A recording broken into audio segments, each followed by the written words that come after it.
Selamat malam teman-teman semua pengurus plus Cibel yang ini masih join ya guys. Kita mau mulai komsel kita pada malam hari ini. Kita mau siapin hati, kita mau nyanyi lagu Here I Bow.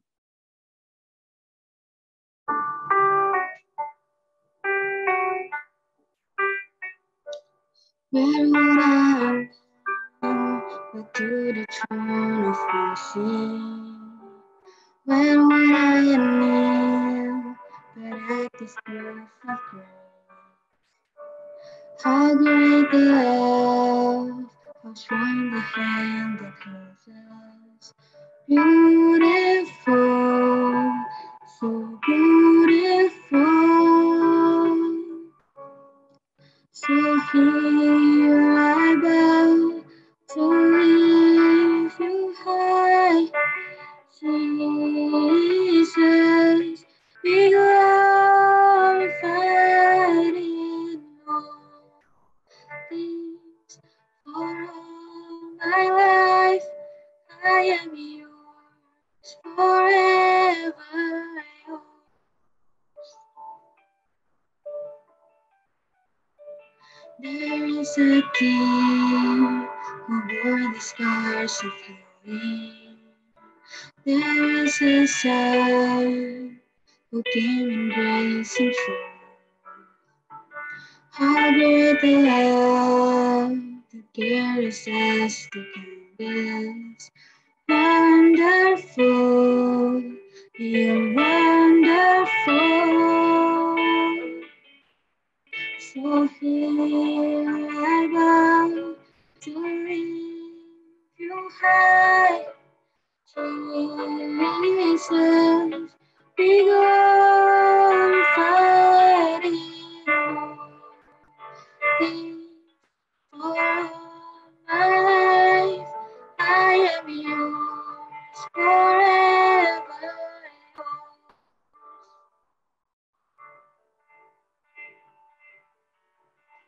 God, here and now, be lifted high. Right here and now, be glorified. God of heaven and earth, God who brought me back to life, I am yours, forever yours. God, here and now, be lifted high. Right here and now, be glorified. God of heaven and earth, God who brought me back to life, I am yours, forever yours. So here I bow to lift you high, Jesus, be glorified in things. For my life, I am yours, forever.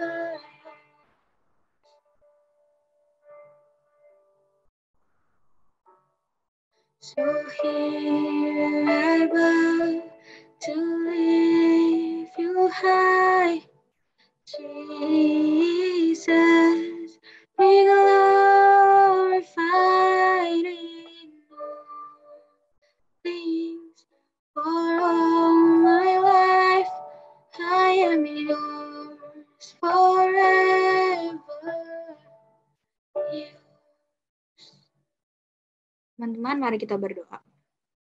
Ya Tuhan, terima kasih karena Engkau telah mengumpulkan kami Tuhan pada malam hari ini untuk kembali memuji dan memuliakan nama-Mu di komsel kami. Sebentar kami akan memulai Tuhan komsel kami, kiranya Tuhan tolong supaya komsel kami dapat berjalan dengan baik dan lancar. Dan juga tolong Karin Tuhan yang akan bagikan sharingnya pada malam hari ini, kita tolong supaya kami dapat mengerti dan dapat melakukan dalam kehidupan kami sehari-hari. Terima kasih Bapak, dalam nama-Mu kami berdoa dan mengucap syukur. Amin. Apa lagi ya? Selamat malam teman-teman semua. Kembali lagi ya kita di komsel tanggal 17 Desember ini. sebenarnya aku jujur nggak berasa ya, kayak minggu depan tuh udah tanggal 25 guys, tiba-tiba udah Natal aja itu, aku tuh nggak berasa sama sekali, cuma kayak di bulan ini lebih tepatnya, kayak tiba-tiba udah tanggal 17, minggu depan udah tanggal 25 gitu, kayak wow cepet banget gitu kan, terus aku langsung kayak nyari-nyari lagu yang ada vibes Christmas dikit gitu ya, kita mau panasan nih ceritanya, kita mau nyanyi lagu Dia Lahir Untuk Aku.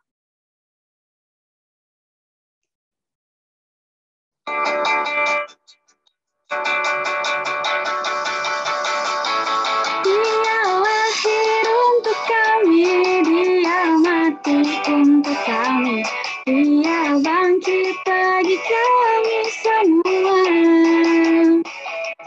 Dia itu Tuhan kami, Dia itu Allah kami, Dia Raja di atas segala raja.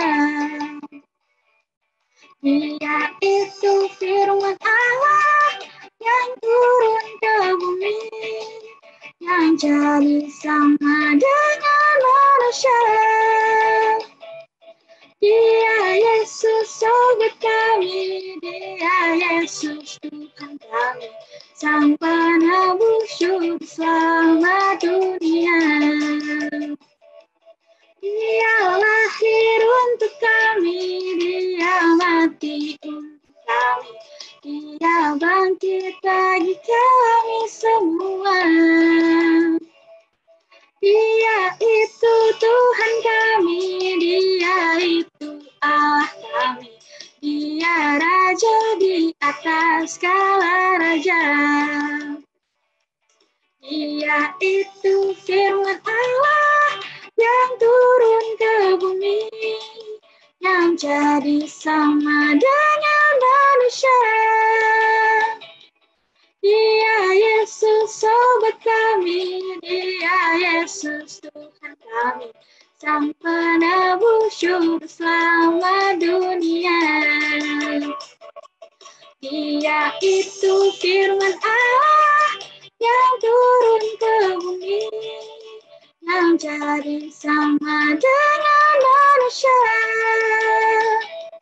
Dia Yesus sobat kami, Dia Yesus Tuhan kami, Sang penebus juru selamat dunia.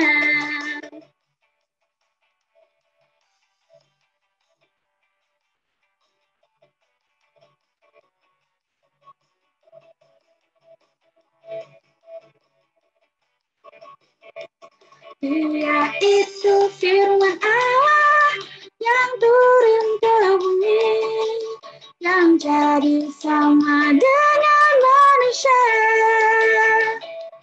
Dia Yesus sobat kami, Dia Yesus Tuhan kami, Sang penebus juru selamat dunia.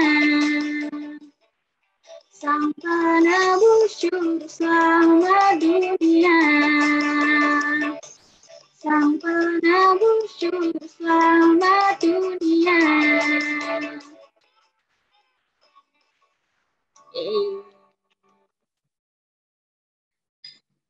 Oke, kita pada Komsel hari ini kita mau dengerin sharing kan dari Karin, temanya tentang Don't Cut Christmas Off from the Source. Gitu ya, kita mau siapin hati kita mau dengerin sharing dari Karin, kita menyanyikan lagu Karena Kita.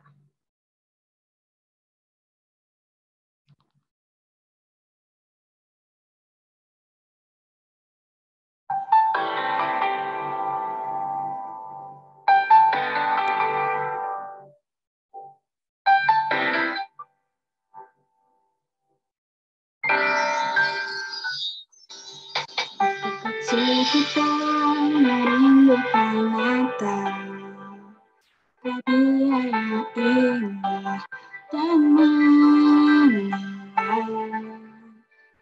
Kita menyadari seorang bayi telah lahir, telah keselamatan untuk manusia.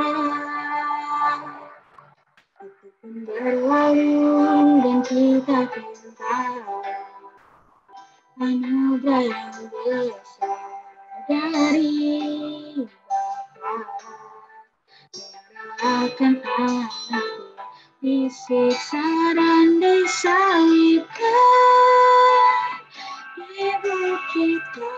hari karena kasih.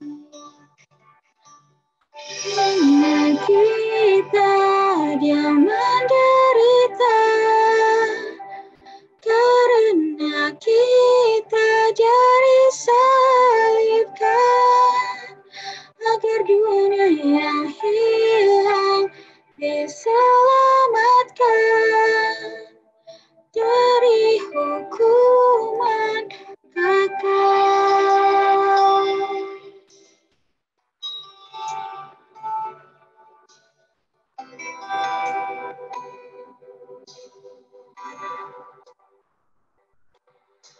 Berlalu dan kita pun tahu anugerah yang besar dari Bapa. Relakan anaknya disiksa dan disalibkan di bukit Kalvari karena kasih. Karena kita dia menderita, karena kita jadi salibkan, agar dunia yang hilang diselamatkan dari hukuman kekal. Telah ku dapati jalan kehidupan, tatkala ku bukakan hatiku bagi Dia. Dalam ucapanku, dalam segala hal, ku selalu memuji Dia. Puji Dia, karena kita dia menderita, karena kita jadi salibkan, agar dunia yang hilang diselamatkan dari hukuman kekal, agar dunia yang hilang diselamatkan dari hukuman kekal. Firman aku serahkan kepada Karin.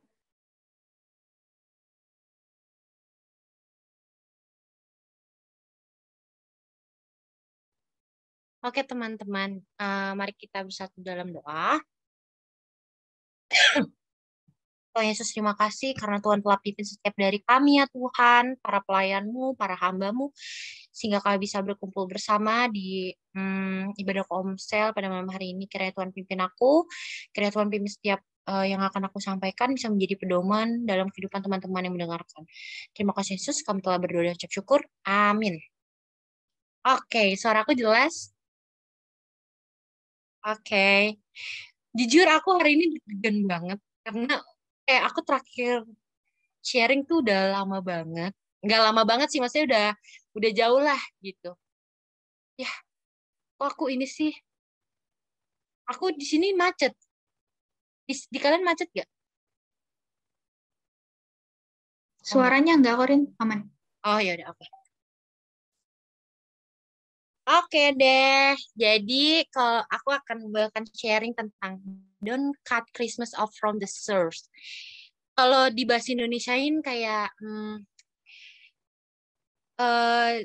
mengartikan Natal tidak melupakan arti Natal yang sesungguhnya gitu ya. Bener gak? Ada yang salah? Kalau ada yang salah bisa dikoreksi ya teman-teman. Ini aku modal Google Translate jujur. Oke deh. Oke teman-teman. Setiap kita, ini pembukaan dulu ya. Setiap kita mau menuju-nuju mulai bulan November akhir nih. Udah mulai nih kan di jalanan atau di mall-mall itu pasti udah ada pohon Natal. Itu udah pasti, nggak mungkin nggak.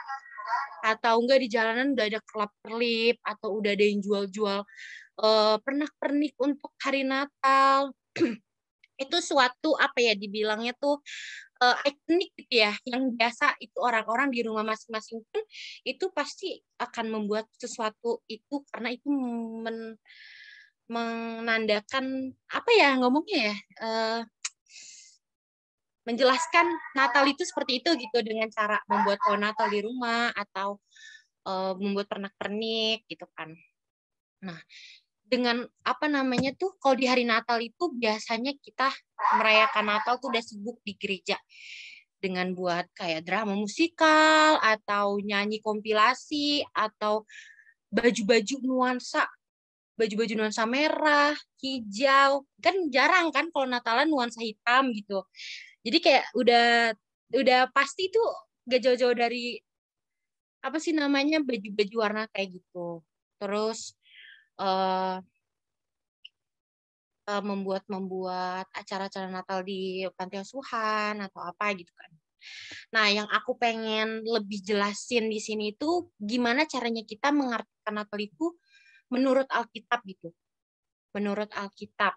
Yang sebenarnya tuh seharusnya tuh kita mengartikannya dengan apa sih selain pakai baju warna hijau dan merah atau bikin pohon Natal itu mungkin kayak syarat gitu ya, itu syarat gitu, nggak mungkin udah dari bertahun-tahun lalu gitu itu udah pasti gitu kan. Nah aku pengen jelasin gimana sih cara kita bisa memaknai arti Natal itu menurut Alkitab. Aku di sini teman-teman bisa, aku itu ngambil di Yesaya 9 ayat 1 sampai 6. Cuman aku nggak bacain semuanya ya teman-teman. Aku itu ngambil di Yesaya 9 ayat 5-nya aja. Aku yang bacain ya. Sebab seorang anak telah lahir untuk kita, seorang putra telah diberikan untuk kita. Lambang pemerintahan ada di atas bahunya dan namanya disebutkan orang. Penasihat ajaib, Allah yang perkasa, Bapa yang kekal, Raja damai. Teman-teman, di hari kalau menuju Natal gitu, Christmas, ada nggak sih yang sedih-sedih gitu? Jarang kan? Pasti sebagian orang di Christmas itu bahagia, sukacita gitu kan. Kenapa sih kita harus sukacita? Kenapa gitu? Mungkin aku ini bakal ngasih tahu teman-teman bakal berpikiran sama kayak aku gitu kan. Pasti karena hari kelahiran Tuhan Yesus itu bahagia semua orang gitu loh. Hari merdekanya gitu loh, hari besar gitu kan. Masa kita hari besarnya Tuhan Yesus, juru selamat yang akan datang, kita sedih-sedih kan enggak gitu kan. Dan kita tuh udah hidup dan enggak, kita tuh udah hidup tidak dalam ketakutan dan ketidakpastian gitu. Kita hidup tuh sekarang udah pasti dan tidak dalam ketakutan. Nah, balik lagi mungkin beda lagi konteksnya kalau misalnya kita udah hidup di dunia, tapi kita ada masalah yang bikin kita takut. Itu beda lagi ya, teman-teman. Ini artian dari kita tuh udah diselamatkan oleh Tuhan dan kita tuh udah diselamatkan hidup kita. Jadi tidak perlu ada takut, tidak perlu ada rasa atau pemikiran ketidakpastian di dalam hidup kita gitu. Mungkin ini aku akan membuat sharingnya simple banget karena aku nggak bisa yang begitu menjabarkan dengan gimana-gimana. Jadi nih, kalau teman-teman ada koreksi atau aku mungkin salah menyampaikan atau apa, boleh banget untuk dikasih tahu gitu. Next, aku itu punya apa ya? Dibilangnya tuh cara untuk kita bisa merefleksikan dalam kehidupan sehari-hari kita untuk memaknai Christmas ini menurut Alkitab gitu. Menurut Alkitab, dan ini aku refleksikan untuk pribadi kita masing-masing gitu. Yang pertama itu adalah menurut aku caranya adalah memperbaiki komunikasi dengan Tuhan. Di saat Christmas, kalau hari Natal gitu, aku sebenarnya jujur mulai merasa kalau di akhir-akhir tahun kan ini berarti ya, mulai kayak aku nih, memori aku nih selama 1 tahun ini kayak keputar kembali gitu. Semua hal-hal baik, semua hal-hal buruk, semua apa kayak relasi aku dengan Tuhan tuh memori aku tuh muter lagi gitu, keinget lagi gitu, replay ulang gitu. Hal pertama yang menurut aku kita bisa memaknai hari Natal ini dengan menurut Alkitab adalah memperbaiki komunikasi kita dengan Tuhan, di mana kita tuh bisa kayak berdoa. Aku pernah bilang deh kayaknya waktu ibadah KTB atau Komsel, aku bilang berdoa itu susah banget gitu. Menurut aku. Tapi sebenarnya kalau kata berdoa itu simpel nggak sih teman-teman? Makan berdoa, mau berangkat pergi berdoa. Tapi sebagian orang tuh kayak berdoa cuma ngecap kata-kata doang. Tapi sebenarnya komunikasi imannya kepada Tuhan tuh nggak nyambung gitu. Simple sebenarnya berdoa tuh. Ngajarin adik aku berdoa simple. Tapi gimana iman kita tuh benar-benar terhubung gitu. Kita berdoa benar-benar berkomunikasi sesungguh-sungguhnya, maksudnya sungguh-sungguh gitu. Kalau misal doa makan, Tuhan Yesus, Karin mau makan, minuman, dan makan ini semoga sehat gitu kan. Itu terkadang aku jujur, itu kayak nggak sungguh-sungguh. Kayak udah itu kayak udah kebiasaan dalam kehidupan ini sebelum berdoa makan gitu kan. Jadi ini berdosa banget sih teman-teman, tapi ya udah nggak apa-apa sharing lagi. Aku sharingkan aja. Menurut aku tuh pernah di waktu dimana aku mulai mikir, ini aku doa cuma sekedar kata-kata doang gitu loh. Bukan benar-benar mengimani dengan benar-benar gitu doanya. Terus mana kata-katanya sama terus. Kata-katanya itu aja. Karena udah apa namanya tercantum nih doa ini ya itu doa makan aku gitu loh. Kan doa makan teman-teman kan beda-beda ya. Kalau doa makan aku kayak gitu, tapi terus begitu. Jadi kayak itu sebuah formalitas ya. Dibilangnya mungkin formalitas aja gitu. Kita sebelum doa makan, aku sebelum doa makan, terus kata-kata itu aja. Bukan dengan yang benar-benar bersyukur atas makanan yang Tuhan udah sediakan dan masih diberikan ke aku gitu. Itu sih menurut aku komunikasi dengan Tuhan yang dengan simpel tuh ya berdoa. Bahkan dari doa makan pun itu menurut aku simpel, tapi aku pun sendiri tuh pernah nggak mengimani doa makan itu gitu loh. Itu sih yang pertama itu memperbaiki komunikasi dengan Tuhan. Terus memperbaiki komunikasi dengan Tuhan itu bisa aja teman-teman dengan membuat persekutuan, dengan saat teduh ya, saat teduh. Aku juga sampai sekarang saat teduh masih bolong-bolong. Baca Alkitab juga jarang, tapi aku baca gitu, terus kadang berdoa. Nah, giliran udah mau Natal ini, aku ngerasa kayak, aduh kenapa aku dari kemarin-kemarin gak saat teduh setiap hari? Kenapa aku gak serius baca Alkitabnya? Kenapa penyesalan itu selalu di akhir, teman-teman? Kayak di saat udah dapet misalnya teguran dari Tuhan gitu, baru ingat, ya aku kurang berdoa deh. Aku kurang sungguh-sungguh deh meminta sama Tuhan gitu, kurang sungguh-sungguh. Nah, hal pertama yang menurut aku itu paling penting adalah memperbaiki komunikasi kita dengan Tuhan. Susah memang menurut aku, tapi semua itu proses. Dan kalau kita punya niatan, terus kita benar-benar sungguh-sungguh mau memperbaiki itu dan mau benar-benar berkomunikasi dengan Tuhan, itu pasti tanpa kita sadari tuh udah terjadi gitu. Walaupun kita sadari maupun kita tidak sadari. Terus buat tujuan rohani yang kedua. Kita menurut aku bisa memaknai Christmas ini menurut Alkitab dengan cara buat tujuan rohani dengan Tuhan. Caranya gimana? Pelayanan di gereja.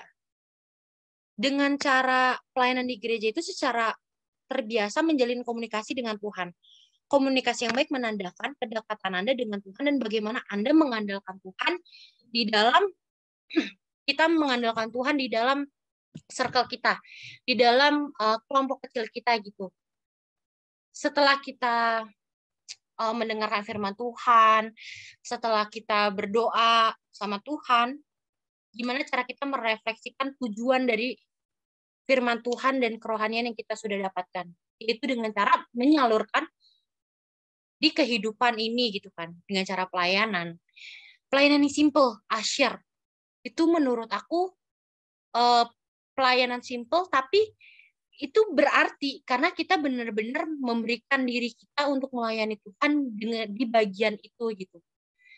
Dengan kita memimpin persekutuan, misal kayak gini, aku melayani sharing di Komsel Youth gitu kan.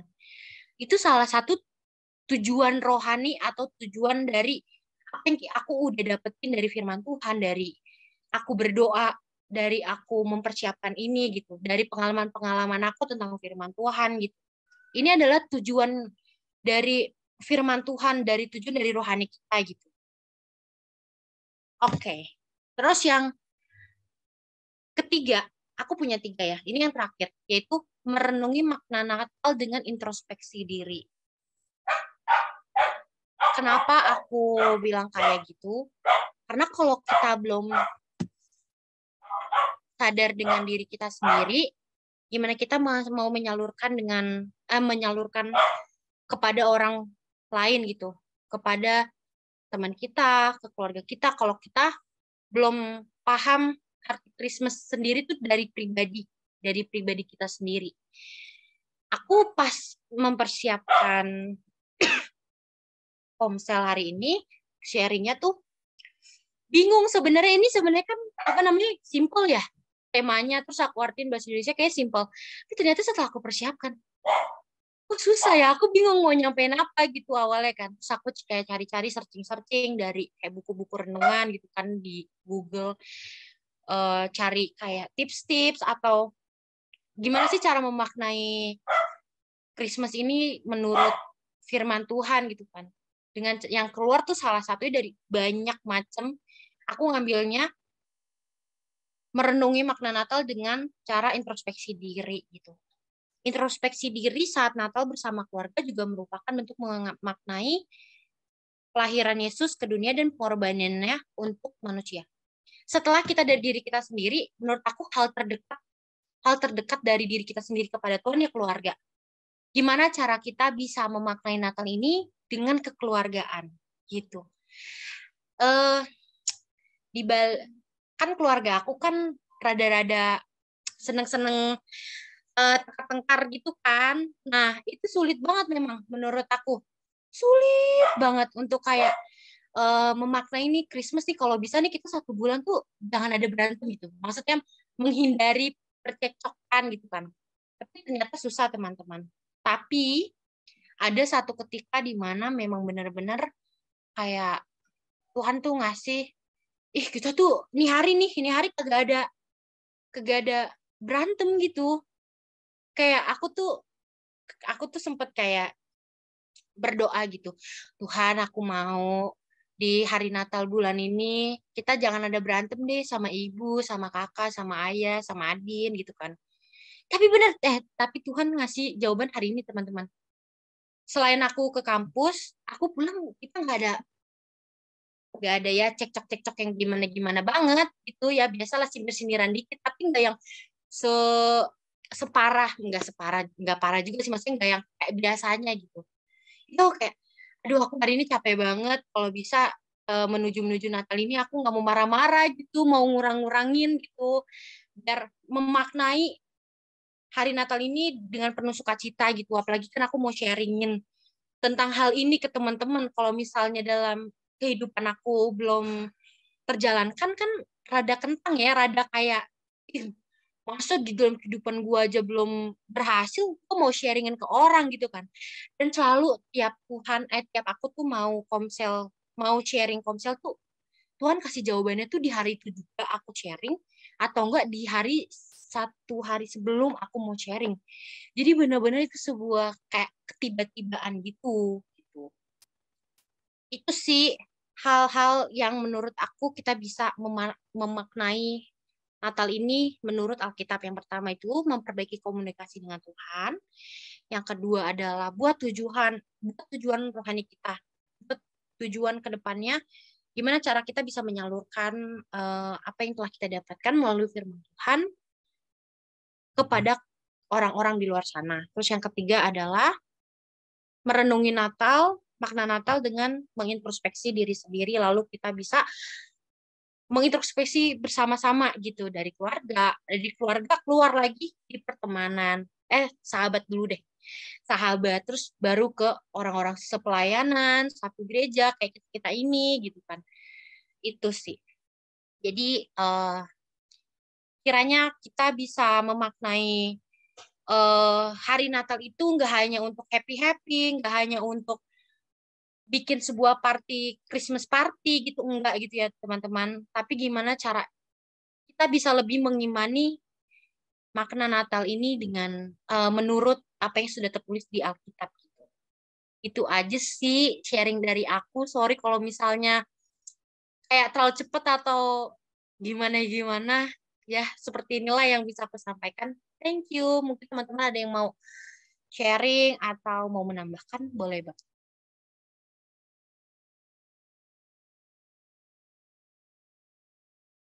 Adakah?